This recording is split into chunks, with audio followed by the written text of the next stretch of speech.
Halo chess lovers, berjumpa lagi di channel Dunia Catur.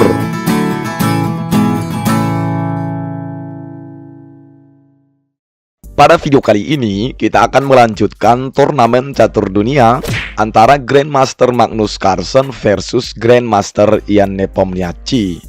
Pada 4 ronde sebelumnya, kedua pemain masih imbang ya chess, yaitu 2 poin untuk Carlsen dan 2 poin untuk Nepo.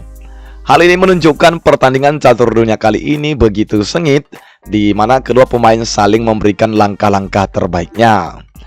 Oke guys, kita lihat apakah di ronde ini ada perbedaan poin atau masih imbangkah? Yap, kita saksikan saja. Ini dia ronde kelima.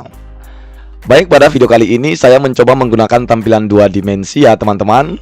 Saya harap nanti teman-teman boleh memberikan kritikan dan masukan lewat kolom komentar di bawah ya Ces, tentang tampilan apa yang lebih baik dan lebih nyaman untuk ditonton dalam penyajian video-video catur berikutnya. Oke Ces, kita lanjut. Pada ronde ini Magnus Carlsen memegang buah hitam dan Nepo buah putih. Permainan diawali dengan pion ke E4 dan dibalas pion ke E5. Kuda F3 menyerang pion. Kuda C6 melindungi pion. Gajah ke B5. Pembukaan ini dinamakan pembukaan Ruy Lopez. Nah, pada pembukaan catur seperti ini dapat tercipta jebakan catur yang sangat menarik. Bagi teman-teman yang belum menontonnya, silakan nanti cek linknya pada deskripsi video di bawah ini ya Ces. Oke, kita lanjut. Di sini Carlsen pion ke A6 menyerang gajah. Gajah mundur ke A4 dan dibalas kuda ke F6 menyerang pion. Nepo rokade pendek, lalu gajah ke E7. Perhatikan Ces, kuda ini tidak boleh memakan pion ini karena akan memberi kerugian tersendiri bagi buah hitam. Untuk analisisnya ini pernah kita bahas ya Ces dalam video ronde ketiga sebelumnya. Oke, Nepo kemudian benteng ke E1, pion ke B5 menyerang gajah. Gajah mundur ke B3, Carlsen rokade pendek dan dibalas pion ke A4 mengajak pertukaran pion. Nah, kembali kita mengingat permainan ronde ketiga yang lalu Ces. Langkah pembukaan ini sebenarnya sama persis dengan pembukaan catur di ronde ketiga yang lalu. Nah, pada ronde ketiga sebelumnya itu, untuk menjawab langkah ini Carlsen membalas dengan pion ke B4. Namun kali ini Carlsen mencoba langkah yang baru dengan menjawab benteng ke B8. Nah, apakah jawaban langkah ini dapat memberikan hasil akhir yang lebih baik atau lebih buruk dari ronde ketiga sebelumnya? Kita lihat saja. Di sini Nepo lanjut pion kali pion dan pion kali pion. Pion ke H3, pion ke D6. Pion C3, pion maju mengajak pertukaran pion. Pion ke D3, pion kali pion dan pion kali pion. Pion maju ke D5 mengajak pertukaran pion. Nepo kuda ke D3, pion kali pion dan pion kali pion. Gajah ke D6, menteri ke C2. Pion H6, kuda ke F1. Kuda ke E7, kuda ke G3 dan kuda ke G6. Kita lihat, kedua pemain berhasil menempatkan kudanya dalam segi 4 Ruy Lopez. Oke, kemudian Nepo gajah ke E3, menteri ke E8. Nepo benteng ke D1, gajah ke E6 menyerang gajah 2 kali. Nepo menghindar, gajah ke A4 menyerang menteri. Gajah menutup, kuda ke D1, gajah kali gajah, menteri kali gajah, menteri kali menteri, lalu benteng kali menteri. Carlsen kemudian benteng ke A8 menawarkan pertukaran benteng. Benteng ke A1, benteng kali benteng, kemudian benteng kali benteng. Benteng ke B8, benteng ke A6. Dengan tujuan berikutnya adalah kuda akan ke F5 dan menyerang gajah hitam ini 2 kali.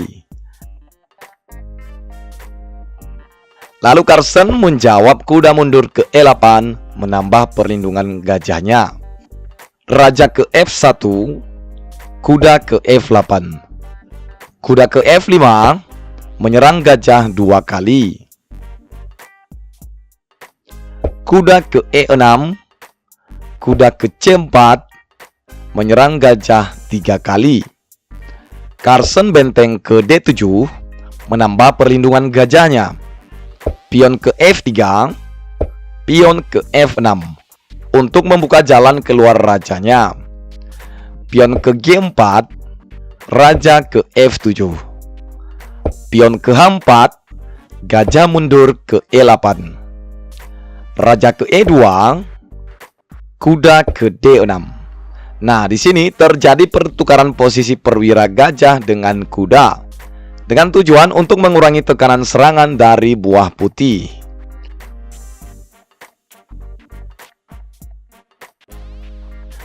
Lalu nepo kuda kali kuda, ska. Gajah kali kuda. Pion maju ke H5 dan gajah mundur ke F8. Baik, mari kita lihat tujuan dari gajah ini, Ces. Semisalnya gajah ke petak E7, maka gajah putih ini akan makan pion, lalu pion kali gajah. Kuda kali pion ska. Raja terpaksa melepas perlindungan kudanya, dan misalkan ke G7, maka benteng kali kuda, raja kali kuda, dan benteng kali gajah.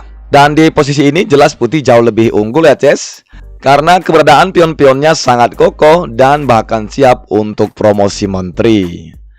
Oke, Ces, kita kembali ke permainan aslinya. Jadi setelah pion maju ke H5, itulah alasan Carson menempatkan gajahnya di sini untuk menambah perlindungan pionnya. Kemudian nepo benteng ke A5, raja ke E8.